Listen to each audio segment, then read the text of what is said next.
Hi friends! Thanks for tuning in. If you like this video, please give it a like, comment below, and take a moment to subscribe to our channel. Welcome to our bike ride in Mono Cliffs Provincial Park, located near Shelburne, Ontario.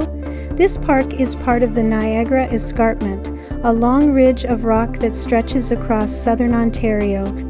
It's a protected area known for its tall cliffs, quiet forests, and peaceful trails. Mono Cliffs is a great place for hiking and biking, especially for those who enjoy nature and fresh air. The park gets its name from the steep cliffs that were shaped by glaciers thousands of years ago. You can see the layers of rock in the cliffs as you move through the park. The land here is part of the UNESCO World Biosphere Reserve because of its unique landscape and plant life. It's home to forests, open fields, small lakes, and wetlands. As we ride through, you'll notice a mix of pine trees, maples, and open views. In the fall, the leaves turn bright colors, and in the spring and summer, everything is green and full of life. The trails are mostly packed dirt and gravel, making for a smooth ride. Thanks for joining us on this peaceful ride through Mono Cliffs Provincial Park.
Thanks for watching!